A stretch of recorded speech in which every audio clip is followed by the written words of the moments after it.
Yes, that's right, not the usual drag race. If you clicked on this video, you have hit the jackpot though. We have 8 of the best small electric cars of the moment on hand. We're on the runway of an airport, an incredible, unrepeatable opportunity to compare all of them together. What's most striking about an EV is its acceleration, and these small pocket rockets are no exception. Most of the time we're used to seeing them between one traffic light and another, but this time they are ready to compete in a completely different context. With no limits, how fast are they? Let's find out in detail. The Fiat 500 Electric, the Chic. It's the last to debut internationally. The car's design is the iconic one we all know, but it got a little more modern style. The battery is the largest available, 48 kilowatt hours, and the engine has a power of 87 kilowatts or 118 horsepower. Honda E, the unconventional. Fun and super tech. It combines 80s lines with the most modern technologies. And the wow effect is also ensured thanks to the interior of the car. It's a tiny spaceship with numerous screens. The car battery is pretty average, 35.5 kilowatt hours. This one is rear-wheel drive. Mini Cooper SE, the go-kart. It needs no introduction. It is in all respects a Mini, both in terms of the aesthetics and driving feelings.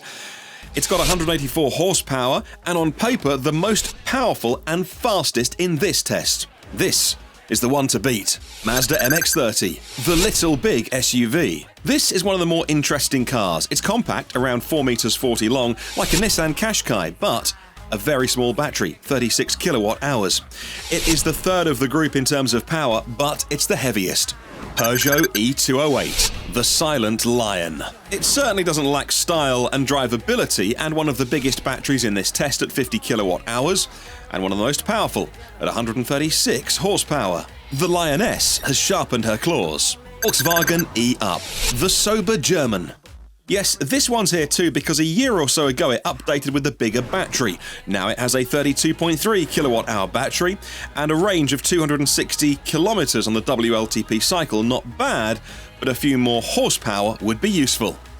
Renault Zoe, the veteran. This car is the most experienced in this group, and by range, it is the most formidable rival, but for a drag race, it's lacking a bit of power, but it can compete with other cars at the start because it has a good shot off the line. Smart EQ forfour, the only city car. This is a city EV by definition, even with 4 seats. Its strengths are practicality and getting around town. Too bad though, it's only 18 kilowatt hours of battery capacity. That limits the range and the power available. Still, it's the lightest though. So where will it rank? Okay, let's hit the track. We can't have all 8 cars on the runway at the same time for space and security reasons, so we put them into 2 groups. We're not talking about rounds or a qualifying round. There's no final challenge, if you like, but at the end of the 2 races, we will be able to sum up and compare the acceleration times declared by the manufacturers and also our own results. So, Group 1, the subcompacts and the city cars. E208, Zoe, EQ44 and E-Up. And in Group 2, the delicious ones, the Fiat 500, the Honda E, the Cooper SE and the Mazda MX-30. Which of them will surprise us though? And before I forget, we are going to drive them under the same conditions. The battery is all charged between 95 and 100%. Aircon is off.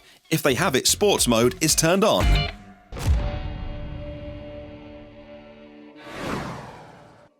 Three, two, one, go.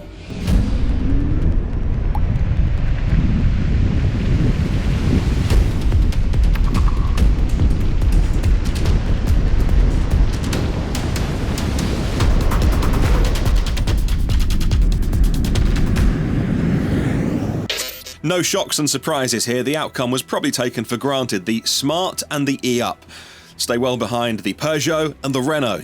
The numbers, though, tell an interesting story, but we'll get to that later. However, now, time for Group 2. Go.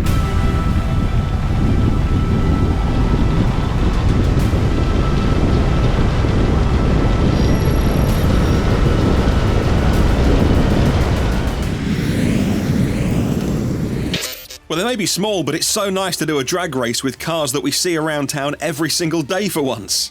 Regardless of the car models, what's noteworthy is the consistency of performance with each shot we gave them at acceleration, the cars achieving the same results even in different battery conditions. But let's talk about the numbers then. We've selected the acceleration from 0 to 50 kilometers per hour, from 0 to 100, and the time taken in the 400 meters sprint with the top speed as well.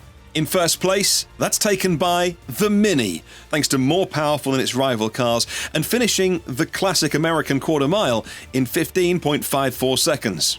It was followed by the Honda E, only 0.4 of a second behind, then the Fiat 500, 0.5 of a second from the Honda. And it's precisely the small Italian car that surprises us the most, because with only 85 kilowatts of power, it managed to get very, very close to the much more powerful Honda E and to overtake the E208 and the Mazda MX-30, both cars with over 20 horsepower more, but also much heavier. You know, weight is one of the key considerations when drag racing these city cars. The Honda is 100 kilograms heavier than the Mini and manages to overtake it with a better sprint in the 0 to 50 kilometers an hour thanks to the rear-wheel drive, but then it loses out over the total distance. Mazda unable to compete with other cars despite its power because of excess weight. And finally, the E-Up. It surpasses the Smart despite having similar power. But what about the performance that the car manufacturers themselves boast? Well, it's interesting to see that most of them report lower half-second numbers in acceleration, and only the Renault Zoe and the Mini have confirmed their claims. Honda E and Fiat 500, on the other hand, did even better than reported. If you liked our drag race, give us a thumbs up and subscribe to the channel for more drag races like this, the latest news, and the best EV reviews.